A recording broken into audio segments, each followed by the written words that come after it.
Committee of the Red Cross atau ICRC ya. Jadi ICRC itu berdiri tahun 1863. Dalam perkembangannya kelak untuk melaksanakan kegiatan kemanusiaan di setiap negara, maka didirikan organisasi sukarelawan untuk membantu bagian medis Angkatan Darat pada saat perang. Organisasi tersebut disebut Perhimpunan Nasional Palang Merah atau Bulan Sabit Merah. Nah, itulah. Jadi Perhimpunan Nasional itu akhirnya terbentuk dan disebut dengan nama Perhimpunan Nasional Palang Merah atau Bulan Sabit Merah. Ya. Kalau Bulan Sabit Merah itu dipakai untuk daerah di Arab atau dan sekitarnya. Ya. Lanjut. Next. ICRC bermarkas di Swiss ya. Dan berdasarkan Prakasa atau Konvensi Jenewa tahun 1949, apa tugas ICRC? Yaitu memberikan perlindungan dan bantuan korban dalam pertikaian senjata internasional maupun kekacauan dalam negeri, dan bertugas untuk menjamin penghormatan terhadap hukum peri kemanusiaan. Itulah dari tugas dari kita semuanya ini nantinya adalah, nah, kalau mungkin ada satu peperangan bisa jadi relawan-relawan itu juga diundang, tapi dalam rangka untuk membantu di bidang kemanusiaannya. Lanjut. Next. Kemudian tahun 1864 berdasarkan kedua Prakasa pemerintah Federal Swiss diadakan konferensi internasional yang dihadiri beberapa negara untuk menyetujui konferensi perbaikan kondisi prajurit yang cedera di medan perang. Konferensi ini kemudian disempurnakan dan dikembangkan menjadi Konferensi Jenewa 1, Konferensi Jenewa 2, Konferensi Jenewa 3 dan 4 tahun 1949 atau dikenal dengan Konferensi Palang Merah ya. Di tahun 1864 itu akhirnya diadakan konferensi internasional yang membahas tentang peran daripada Palang Merah beserta sukarelawannya. Konferensi itu juga merupakan salah satu komponen dari peri kemanusiaan internasional, hukum peri kemanusiaan internasional. Ya. Jadi konferensi Jenewa di tahun 1949 itu juga di samping menyempurnakan tugas-tugas PMI yang dalam keadaan perang maupun dalam keadaan damai, juga menjadi salah satu komponen dari hukum peri kemanusiaan internasional, yaitu suatu ketentuan nasional yang mengatur perlindungan dan bantuan pada korban perang. Ya. Jadi nanti anak-anakku sekalian akan mendapatkan materi tentang HPI, Hukum Peri Kemanusiaan Internasional. Di situ nanti kalian bisa bertanya bagaimana pelanggaran dan lain sebagainya. Dilanjut, next. Kemudian perlu diketahui bahwa Perhimpunan Nasional Palang Merah atau Bulan Sabit Merah ini didirikan hampir di setiap negara di seluruh dunia. Ya. Ini sudah berjumlah 185 termasuk Indonesia ya. Jadi kalau anakku nanti ke luar negeri atau ke pulau mana, kalau sudah punya tanda anggota KTA relawan PMI, anak-anakku kalau bingung ini mau kemana dan lain sebagainya, silahkan menghubungi markas PMI. Ya. Silahkan anak-anakku menghubungi markas PMI. Pasti kalau Anda sudah punya tanda anggota akan dibantu mau kemana dan lain sebagainya. Itu. Jadi seperti Bapak ini kalau kemana-mana sampai di luar negeri pun mencari markas PMI. Nah, di sana nanti kita akan dibantu oleh teman-teman kita dari sukarelawan maupun pengurus PMI yang ada di sana. Persyaratan untuk mendirikan satu perhimpunan nasional diantaranya adalah mendapatkan pengakuan dari pemerintah. Nah, PMI di Indonesia ini juga sudah diakui oleh pemerintah, di mana sudah masuk dalam Undang-Undang Nomor 1 tahun 2018 ya, nanti akan saya teruskan. juga siap menjalankan prinsip dasar. Nah, nanti akan sampai pada prinsip dasar itu di Palang Merah ini ada 7 prinsip. Ya. Kalau sudah mendapatkan pengakuan dari pemerintah, kemudian sudah menjadi menjalankan prinsip dasar gerakan, maka barulah diakui menjadi anggota Federasi Palang Merah di seluruh dunia ini. Oke, lanjut. Nah, mari sekarang anak-anakku akan saya ajak. Jadi sejarah Palang Merah Internasional sudah secara singkat sudah saya sampaikan. Sekarang kita masuk bagaimana sih sejarah Palang Merah di negeri kita ini, Indonesia. Ini gambarnya pada zaman dulu, mobilnya kayak itu ya, mobilnya kuno-kuno ya. Dulu kalau menghidupkan mesin mobil itu pakai diputer. Lanjut, naik.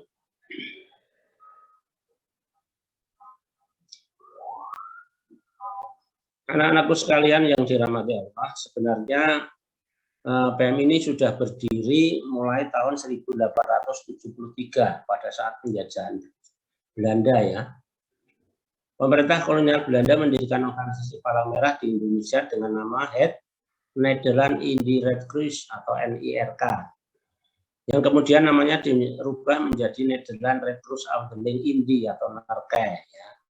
Jadi tahun 1873 pada zaman penjajahan Jepang itu Belanda sudah mendirikan Palang Merah di Indonesia. Tetapi Palang Merahnya untuk bangsanya dia sendiri, bukan untuk warga negara Indonesia. Untuk bangsanya sendiri, bangsa Belanda yang menjajah di negara Indonesia. Kemudian tahun 1932 dan tahun 1940 timbul semangat mendirikan Palang Merah Indonesia yang dipelopori waktu itu oleh Dr. LLC Senduk dan Dr. Badir Juan. Nah ini orang Indonesia kalau ini. Kemudian proposal pengajuan itu diajukan oleh NERKE. NERKE itu adalah Palang Merah pembentukan Belanda. Namun ditolak. Kemudian diajukan lagi pada saat penjajahan Jepang. Indonesia kan Anda tahu sejarah bangsa kita ya. 350 tahun jajah oleh Belanda, makanya di negara Belanda sana itu ada dokumen maupun barang-barang Indonesia yang ada di sana ya. Jadi kalau mau melihat peta Indonesia itu ya di sana ada itu peta negara Indonesia dan peninggalan-peninggalan sejarah bangsa di negara Indonesia sana banyak ya. Nah, pada saat penjajahan Belanda diajukan oleh Dr. Senduk dan Dr. Badir Juan bahwa Indonesia akan mendirikan Palang Merah sendiri, tidak boleh. Kemudian pada zaman Jepang diajukan lagi juga ditolak. Kenapa ditolak, anak-anakku? Pada saat penjajahan Jepang dan Belanda itu kan banyak warga negara Indonesia yang diadu domba, kemudian mengerjakan proyek pembuatan jalan dari Anyer sampai Panarukan itu pakai namanya sistem kerja rodi. Kerja rodi itu tidak dibayar. Ya. Kerja rodi itu tidak dibayar untuk prianya.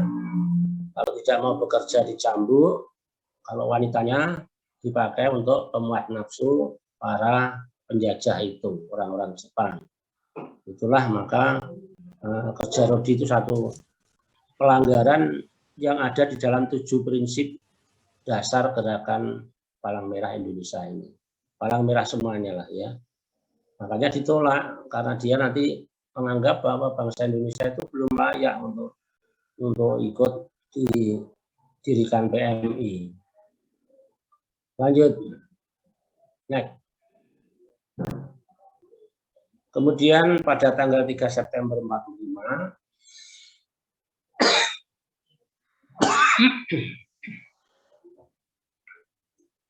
dulu.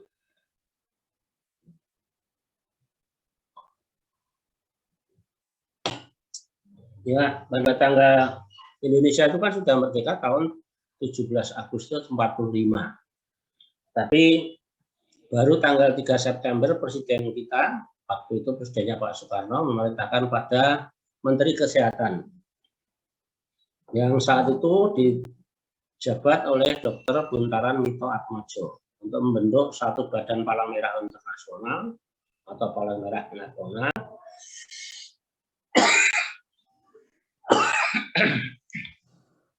untuk menunjukkan kepada dunia internasional bahwa negara Indonesia itu adalah satu fakta nyata setelah proklamasi kemerdekaan 17 Agustus 45.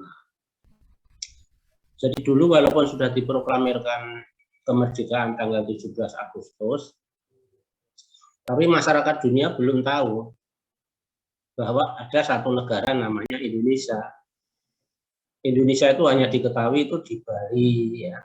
Kalau Bali dia tahu tempat untuk rekreasi dia tahu, kemudian Solo, Jogja itu dia tahu.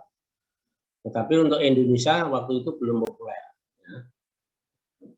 Kemudian tanggal 5 September, Dr. Buntaran membentuk Panitia 5, terdiri dari Dr. Mukhtar, Dr. Badirjoan, Dr. Yohana, Dr. Marzuki, Dr. Sintanala untuk mempersiapkan pembentukan Palang Merah Indonesia. Jadi memang pada saat itu yang ditugaskan oleh Pak Presiden untuk mendirikan Palang Merah adalah dokter-dokter semua. Ya. Karena apa? Dokter yang tahu tentang masalah kesehatan, bahwa perlu membantu orang dan lain sebagainya. Ini prakasannya dari dokter-dokter itu.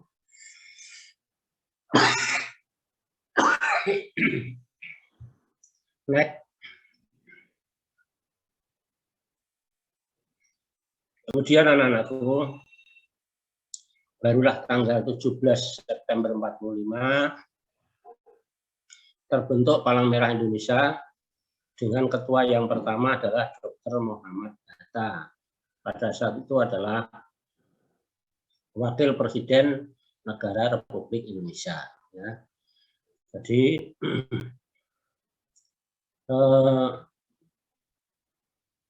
PM ini berdiri mulai dari persiapan kemerdekaan sampai selanjutnya, dan walaupun sudah ikut di dalam kancah perang kemerdekaan, tetapi baru tanggal 17 September tahun 1945 sah Indonesia berdiri yang namanya Palang Merah. Ya. Dengan ketua pertama adalah Pak Dr. Muhammad Hatta atau Wakil Presiden.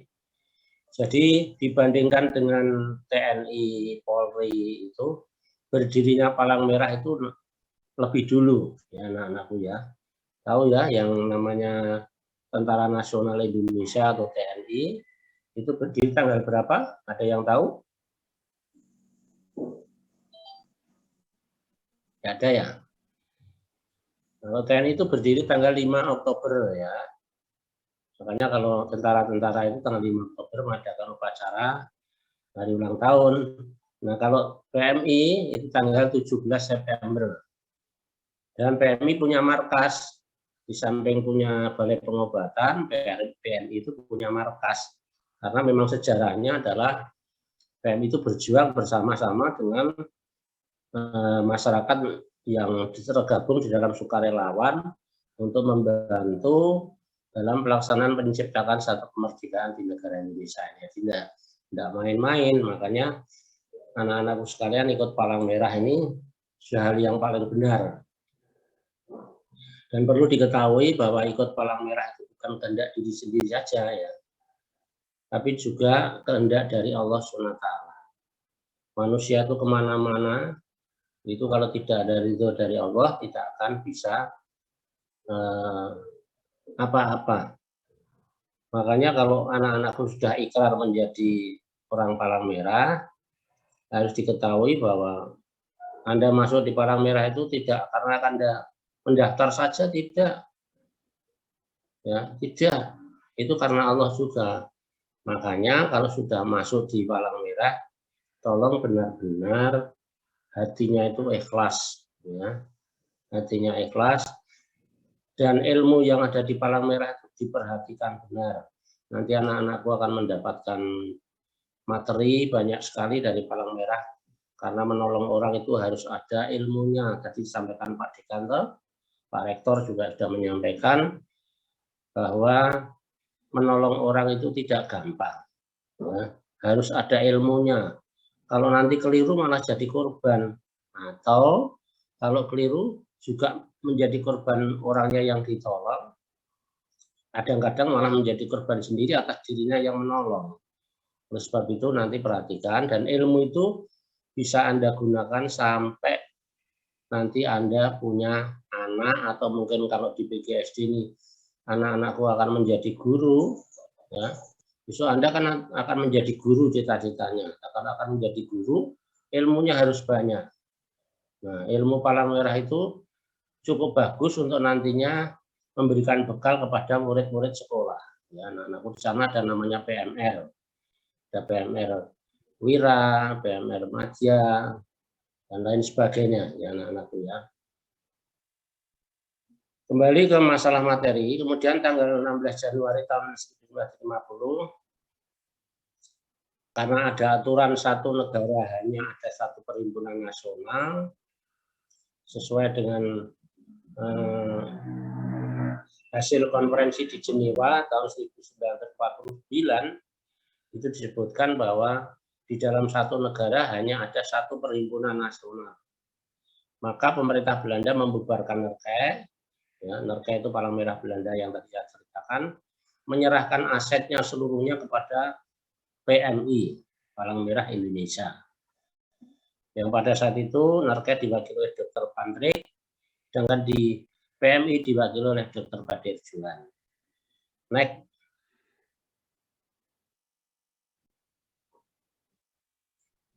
Di dalam pasal 4 anggaran rumah tangga, anak-anakku, PMI adalah satu organisasi kemanusiaan yang berstatus badan hukum. Tadi sudah saya ceritakan, berbentuk perhimpunan nasional untuk menjalankan kegiatan kepalang-merahan sesuai dengan Konferensi Jenewa tahun 1949 yang sudah diundangkan dengan Undang-Undang Nomor 1 ya, tahun 2018. Jadi PM ini selama ini hanya menggunakan peraturan presiden dan lain sebagainya, tapi semenjak tahun 2018 sudah sah diakui oleh negara dengan terbitnya Undang-Undang Nomor 1 tahun 2018. Berikut peraturan tambahan dan lain sebagainya. Ya. Ini bisa Anda lihat di buka saja nanti di YouTube, undang-undang ini akan muncul.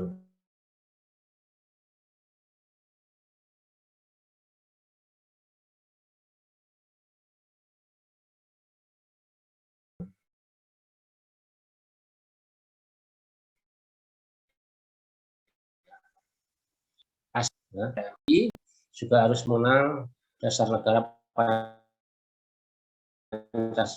Pancasila, ya.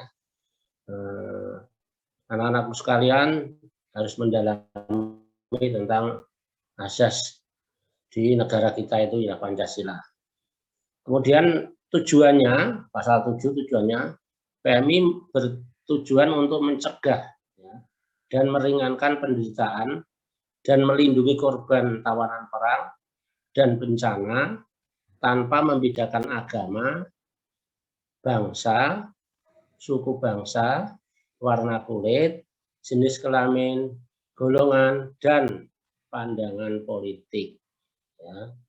Jadi anak-anakku nanti kalau sudah masuk di KSR ini, kemudian sudah diberikan materi tentang bagaimana cara menolong orang dan lain sebagainya, besok kalau menolong orang jangan membedakan tadi ada agamanya, bangsanya opo, kulitnya opo, warna kulitnya apa, jenis kelamin, golongan, dan pandangan politik. pandangan politik itu partai ya anak-anakku ya. Wah ini di partai kuwi rata tulung ben belasaran yo men. Ibu yo men jangan ya. Kita menolong orang itu dalam hal yang sangat-sangat bisa meringankan penderitaan orang yang akan kita tolong. Jangan ada pamrih apa-apa. Makanya tadi saya matur, kalian kalau masuk ke palang merah harus ikhlas. Karena kadang-kadang diri kita ini justru harus berkorban baik tenaga, pikiran maupun materi. Anak-anakku sekalian, dilanjut. Visi dari PMI adalah terwujudnya PMI yang profesional, berintegritas, serta bergerak bersama masyarakat. Ini semuanya sudah menyimak semua belum ya ini? Mulai ditutup-tutup semua ini. Masih ada semua ini? Masih ya? Nah, ini visi PMI. PMI visinya adalah terwujudnya PMI yang profesional. Yang namanya profesional itu harus dilatih. Seperti pada pagi ini anak-anakku mengikuti pelatihan. Ya. Dilanjut. Nah ini profesional. Bekerja sesuai standar kompetisi yang diperlukan. Baik dalam berorganisasi maupun dalam memberikan pelayanannya. Dan mampu bersaing bekerja sesuai standar nilai, norma yang berlaku universal untuk mengutamakan perhatian kepada kelompok yang paling rentan. Ya. Jadi yang harus ditolong adalah kelompok yang paling rentan. Anak-anakku ya. Jadi nanti setelah anak-anakku dilatih menjadi orang profesional, profesional itu bagaimana? Bekerja sesuai standar kompetisi. Kalau tidak sesuai kompetensinya, berarti tidak namanya para orang KSR kok tidak bisa bagaimana cara membuat menolong orang dalam keadaan yang katakanlah tangannya jatuh, kemudian dia menolong malah bingung, kadang-kadang malah salah. Coba kalian ingat ya, kalau nolong orang dalam keadaan jatuh dari sepeda motor katakanlah, tangannya ini tidak bisa digerakkan. Ini anak-anak relawan harus bagaimana? Itu harus tahu. Kalau nanti salah mengangkat saja, yang asalnya retak jadi patah. Tangan itu. Makanya harus ada latihan. Ya. Kemudian berintegritas. Dalam pelaksanaan mandatnya PMI berpegang pada prinsip dasar gerakan internasional Palang Merah, kode etik dan ketentuan perundangan yang berlaku untuk seluruh pelayan PMI dapat dipertanggungjawabkan pada seluruh pihak yang berkepentingan. Jadi kalau kita nolong benar-benar lah tahu, kemudian kode etiknya juga jelas, artinya jangan sembrono ya, juga sesuai undang-undang. Jangan sampai melanggar undang-undang pemerintah, nanti malah salah kita ya. Mana yang boleh, mana yang tidak. Bergerak bersama masyarakat ya, ini yang sangat penting. Nanti kalau menolong orang itu jangan rumongso iso. Wah aku bisa kok, aku bisa menyelesaikan sendiri. Salah ya.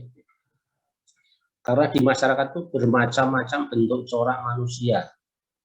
Yang kadang-kadang kita perlukan untuk membantu membackup segala masalah yang terjadi di lapangan. Makanya kita harus kerjasama dengan masyarakat, walaupun itu sifatnya menolong orang, tetap harus bekerjasama dengan masyarakat. Supaya kita tidak salah, nanti disalahkan oleh masyarakat itu sendiri. Katanya nolong, malah tidak bisa, dan lain sebagainya. Jadi unsur masyarakat perlu kita libatkan dalam hal kegiatan apapun juga yang bermanfaat, sumber daya yang ada di sana kita gali untuk meningkatkan kesejahteraan hidup mereka sendiri. Oke, lanjut. Misinya, nah di sini anak-anakku ya, memelihara reputasi organisasi PMI di tingkat nasional dan internasional. Ya, ini nah. Jadi Orang-orang PMI itu harus bisa memelihara reputasi organisasi dimanapun Anda ditugaskan. Jangan sekali-kali kita tidak punya reputasi. Wah, dari Indonesia itu orangnya keset-keset namanya. Palang Merah Indonesia yang ditugaskan di dunia internasional, karena siapa tahu nanti anak-anakku dari PGSD ada yang diminta untuk menolong di negara lain. Bisa jadi nanti ya. Di Semarang ini sudah menjadi percontohan untuk hal-hal semacam ini ya. Kita membantu bukan hanya untuk musibah dalam negeri, tapi juga musibah di luar negeri. Jadi saya berharap anak-anakku sekarang siap untuk dimobilisir nanti kalau terjadi sesuatu. Lanjut, next. Dan juga nomor 2 adalah menjadi organisasi kemanusiaan yang terdepan dalam memberikan pelayanan kepada masyarakat sesuai dengan prinsip dasar gerakan Palang Merah atau Bulan Sabit Merah. Ya. Dan itu berdiri sejak tahun 1945 menjadi satu-satunya organisasi penyelenggara pemerintahan yang diberi mandat oleh pemerintah melalui Undang-Undang Nomor 1. Perlu meningkatkan upaya untuk menjadi organisasi kemanusiaan yang terdepan. Artinya setiap ada sesuatu musibah atau penderitaan masyarakat seperti saat ini ya, ada corona, ini kan masyarakat gelisah. PMI sekarang sudah berada di depan dengan teman-teman siaga bencana berbasis masyarakat. Jadi PMI Semarang ini membentuk sibat yang banyak sekali ya, di setiap kelurahan. Juga di setiap organisasi kemanusiaan di perguruan tinggi seperti Anda sekalian ini. Jangan duduk diam ya. Ada musibah seperti ini nanti komandannya harus punya greget apa? Memberikan penyuluhan kepada masyarakat di kelurahan mana, bekerjasama dengan puskesmas umpamanya. Minta waktu kepada Pak Lurah, Pak RW, Pak RT untuk memberikan penyuluhan. Nah, itu namanya organisasi kemanusiaan. Atau mengadakan spraying, semprot. Ya.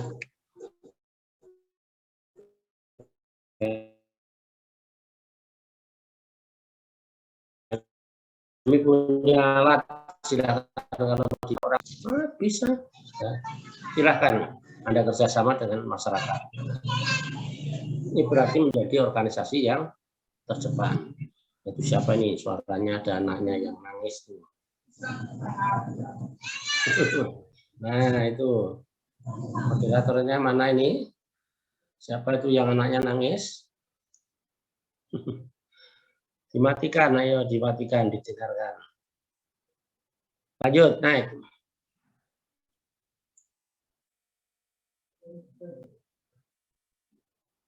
Yang ketiga, meningkatkan integritas dan kemandirian organisasi melalui kerjasama strategis, berkesinambungan dengan pemerintah, swasta, mitra gerakan, masyarakat, dan pemangku kepentingan lain di semua tingkatan. Dengan mengutamakan keberpihakan kepada masyarakat yang memerlukan bantuan. Nah ini anak-anakku ya. Jadi silahkan nanti bekerja sama dengan masyarakat, Mbak Dewi Mul ya. Ini suaranya masuk di sini ya, anak-anak kecil. Ya. Sudah punya anak toh? Ya.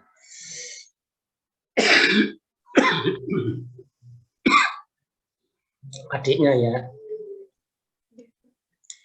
Jadi anak-anakku sekalian kalau mau membantu masyarakat ke bawah, kerjasama dengan pemerintah, swasta, mungkin ada sponsor, cari sponsor, dan lain sebagainya. Lanjut, naik.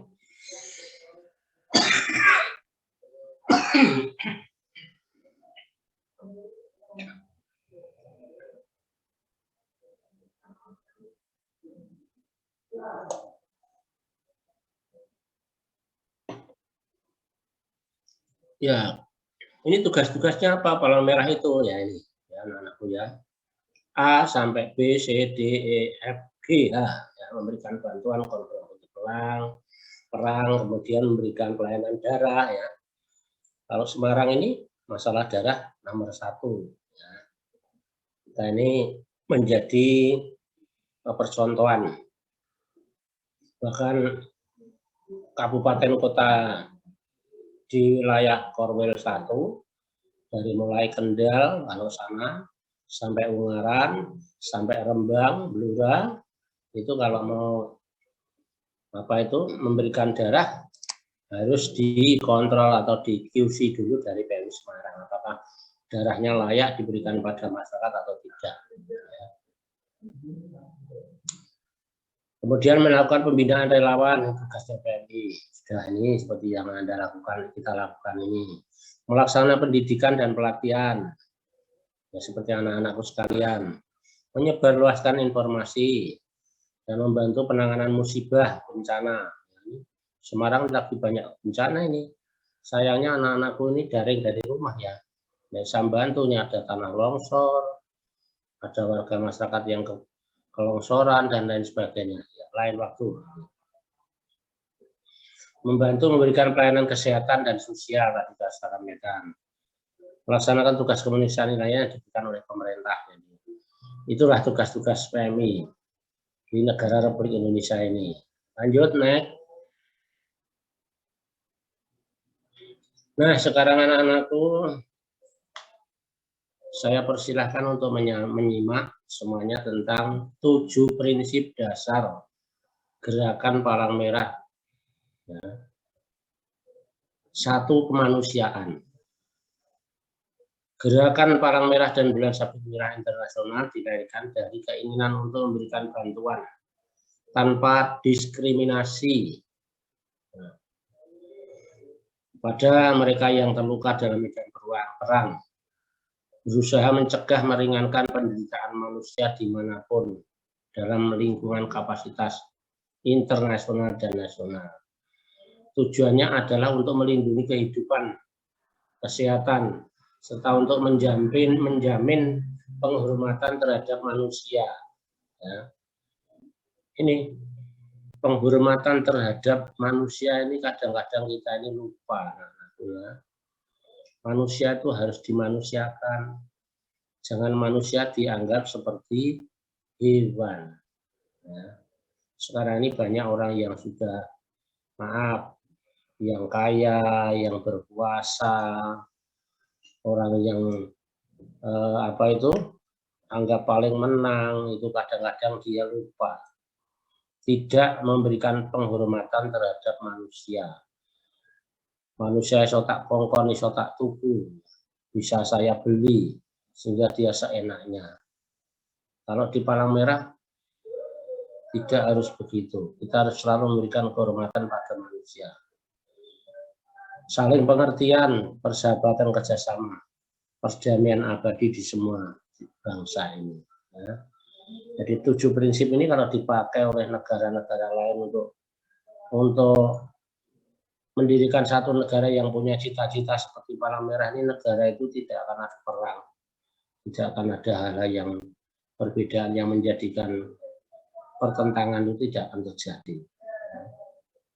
Nah, ini anak-anak kalau dengar suara ini ya, ini karena saya dekat dengan tempat pelayanan berobat, ya, tempatnya poliklinik, jadi banyak orang yang sini untuk periksa antigen dan lain sebagainya ada di sini semuanya. Prinsip dasar yang kedua, next.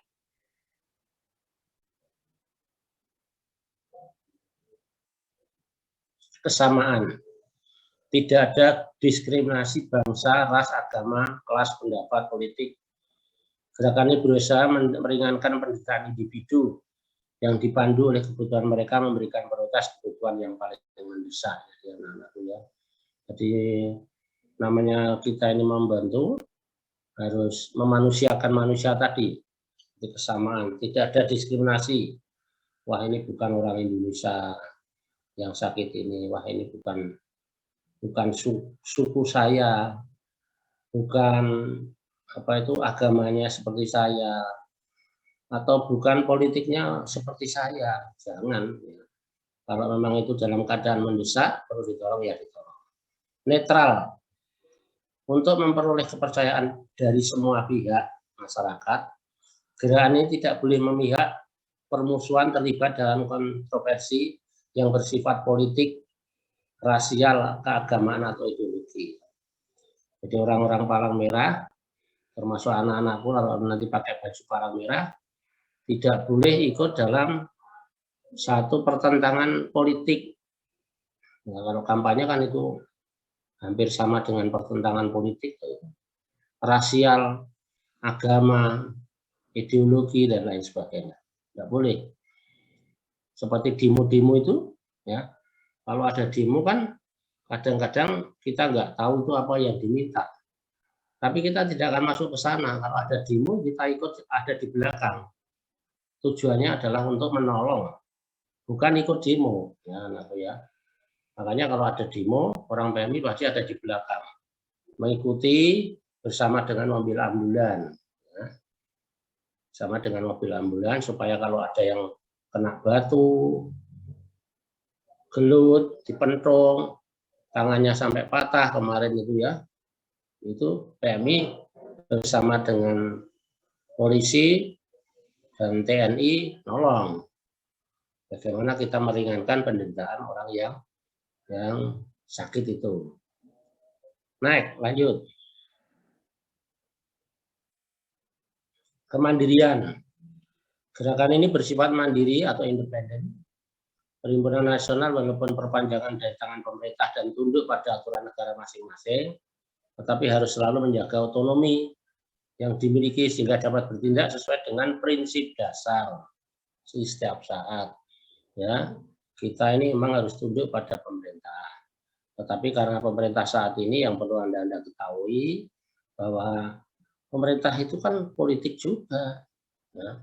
Karena yang ada di dalamnya pimpinan-pimpinan pemerintahan adalah orang-orang politik, ya. Orang-orang politik dari partai ini menjadi menteri, menjadi apa sajalah, presiden, menjadi wali kota, menjadi gubernur, orang-orang politik. Kita sifatnya taat pada pemerintah. Tetapi tetap harus ada koridor namanya 7 prinsip gerakan tadi, gerakan internasional ya, yang kita baca ini. Ada anak-anakku harus tahu itu 7 prinsip itu. Ini yang kita bahas sekarang ini. Prinsip yang kelima adalah kesukarelaan. Gerakan ini adalah gerakan bantuan sukarela, tidak didorong oleh keinginan untuk mendapatkan keuntungan dalam bentuk apapun. Nah, ini anak-anakku ya. Jadi orang ikut PMI itu, makanya tadi saya ngomong, ini bukan kehendak kita saja, ini kehendak dari Yang Maha Kuasa atau Ilahi. PGSD sudah bagus, calon-calon guru dididik menjadi orang-orang palang merah. Sudah bagus sekali. Karena guru memberikan ilmunya sukarela. Ya. Dibayar sih dibayar, tapi kalau jadi guru tidak tahu. Akhirnya kan hanya kalau ada dipasrai untuk mulang muridnya, ya kowe ngruwake karepmu, ora ngruwake karepmu, pokoknya materinya tak keke kan gitu. Ada itu guru yang seperti itu. Didengar maupun tidak, yang penting saya berikan materi.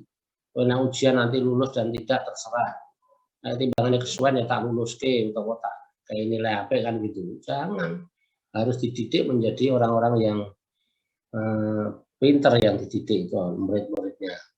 Makanya tidak untuk mendapatkan keuntungan. Nanti kalau pulang terlalu sore, guru-guru itu kan pembinaannya macam-macam, kadang-kadang sampai sore. Wah, aku yang dibayar hanya sampai jam 2. Itu namanya tidak punya rasa kesukarelaan. Dilanjut, naik. Yang keenam, prinsip dasar yang keenam, naik.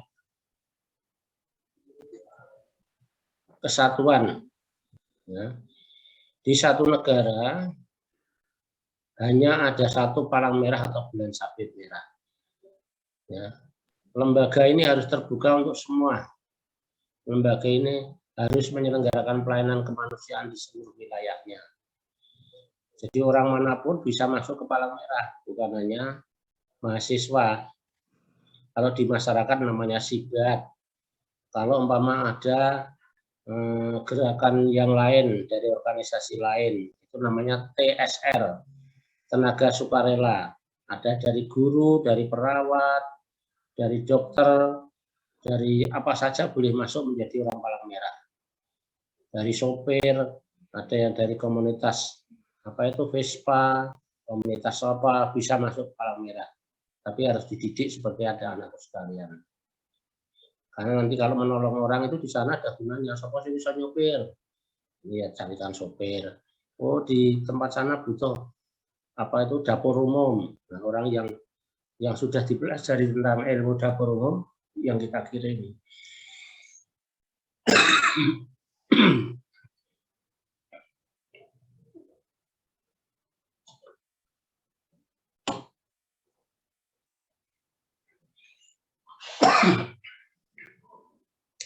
Kesemestaan.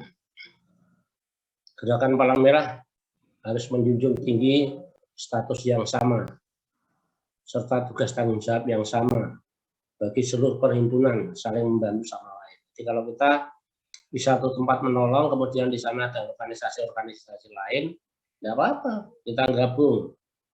Mana yang bisa berperan? Ya. Pasti harus orang PMI yang bisa melaksanakan tugas dengan baik, karena Anda sudah dibekali ilmu. Ya. Ada sukarelawan yang dikirim tidak punya ilmu, akhirnya di sana hanya menghabiskan makan. Karena perutnya lapar, jam 2 siang dia tidak membantu, tapi malah menghabiskan makanan. Itu banyak. Nanti kalau Anda dikirim ke tempat yang ada apa itu musibah, Anda akan tahu bahwa tidak semua orang bisa bekerja sesuai dengan profesinya atau profesional ya. Kalau PMI menolong tidak boleh merepotkan atau malah minta bantuan di sana, minta bantuan beras, minta apa, tidak boleh. Kalau memang berangkat ya harus dibekali, ya. Harus punya bekal sendiri, sehingga memang punya surat tugas, punya bekal, sehingga insya Allah di sana tetap ada gunanya. Kesemestaan gerakan Palang Merah bisa menjunjung tinggi status sama tugasnya ini ya. Ini 7 prinsip yang saya sampaikan pada anak-anakku sekalian ini dipegang benar-benar. Karena itu akan menjadi, ini saya sampai jam berapa ini nanti?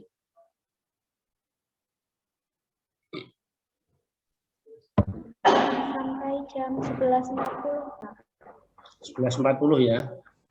Ya, saya teruskan. Next, ayo.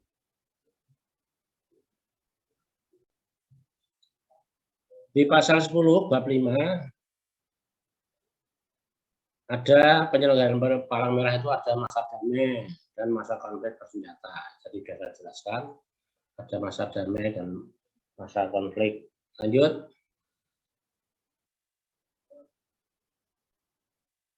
Kalau masa damai, kita sekalian ini yang dilaksanakan dari masa damai apa? Penanggulangan bencana, pengungsian, ya, memberikan bantuan kemanusiaan, pertolongan korban, serta hal lain yang sesuai dengan peraturan perundangan. Ya. Kalau masa damai macam-macam sekarang ini kan damai di Indonesia ya. Tapi kita juga dibutuhkan oleh masyarakat karena bencana banyak sekali di Indonesia ini. Ya. Makanya anak-anakku harus siap, sayangnya ini daring ya. Kemana ada sesuatu saya ingin anak-anak BSD ikut membantu. Raiso nyatu-hatu tekan padi barang tadi ada yang dari sana. Nah, mungkin toh dikoordinir ayo. Sekarang kita nolong orang yang terkena bencana. Kemarin di Semarangnya ada yang kena longsoran bukit mati 2 orang itu.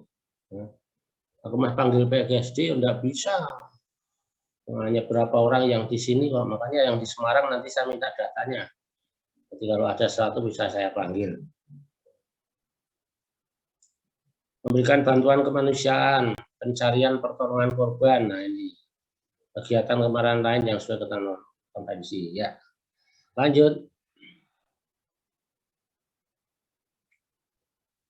Kegiatan paling lain sebagaimana ayat 1 huruf E dapat berupa pemberian pelayanan darah. Kita ini nomor 1 huruf darah ya.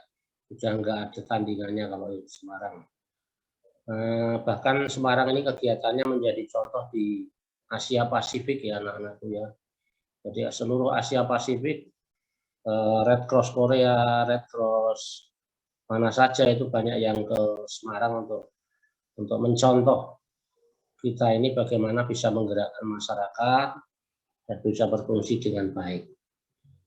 Pembinaan relawan, pendidikan pelatihan, pembinaan pelayanan kesehatan, sosial, menyebar lokalisme dan pemulihan hubungan keluarga. Jadi termasuk kalau ada orang hilang, anak-anak kok tahu, masukkan aja ke grupnya. Nanti di-share ke seluruh Indonesia itu ya anak-anak ya. Kan banyak sekarang orang hilang ya. Ada anak-anak hilang, ada hal-hal yang lain itu banyak. Termasuk sekarang ini kalau ada musibah apa saja anak-anakku jumpai, mengerti, tahu, segera di-share melalui Palang Merah. Sehingga nanti seperti Palang Merah Semarang ini punya link seluruh Indonesia. Jadi kalau ada sesuatu bisa kita share ke seluruh Indonesia untuk membantu. Ya. Jadi tidak bekerja sendiri. Lanjut. Next. Kalau pada konflik bersenjata dilaksanakan dalam satu berupa perlindungan pertolongan korban konflik bersenjata, perawatan orang sakit, terluka, dan melakukan kegiatan kemanusiaan yang terkait dengan perdamaian dunia. Memang diciptakan oleh Allah satu gerakan yang paling mulia adalah Palang Merah. Karena akan menolong orang yang dalam keadaan memerlukan pertolongan. Itu hal yang sangat luar biasa. Makanya anak-anakku tadi saya sama terus Pak ikhlas saya memberikan pertolongan. Lanjut. Nah, perlu diketahui anak-anakku, organisasi Palang Merah ini ada di mana? Ini. Di pusat pun ada organisasi PMI tingkat pusat. Di provinsi ada PMI tingkat provinsi. Di kabupaten kota seluruh Indonesia ini ada. Di kecamatan seluruh Indonesia ini ada. Ya. Jadi kalau umpama di tempat Anda belum terbentuk PMI, itu berarti pemerintahnya yang tidak mudeng. Ya. Pengurus PMI-nya tidak tahu bahwa seharusnya di setiap kecamatan itu terbentuk organisasi yang namanya organisasi Palang Merah Kecamatan. Itu pengurusnya ada 7 orang dan itu dibekali dengan segalanya oleh PMI masing-masing daerah. Nah, jadi kalau PMI nanti anak-anakku tahu kalau di Pati bagus itu Pak Bupatinya aja ketua PMI Kabupaten Pati itu ketuanya Pak Bupati. Ya, kalau di Pati ya. Ya, bagus itu. Dan banyak yang seperti itu. Jadi organisasi ini ada di pusat, di provinsi, kabupaten, kota, dan kecamatan. Makanya anak-anakku sekalian ya, kalau ada sesuatu, kalau sudah punya tanda ruta, anak-anakku bisa kemana saja nanti cari itu kecamatan ini mana Pak kantor kecamatannya. Pak mau tanya pengurus PMI-nya kecamatan sini mana, tunjukkan kartu KTA-nya. Atau di markas PMI kabupaten kota mana. Nanti Anda akan ditolong. Di PMI ini sering menolong orang ya. Anak-anak PMI dari mana-mana datang sini mencari saudaranya atau mengantarkan saudaranya yang meninggal dan lain sebagainya itu selalu dibantu. Lanjut. Next.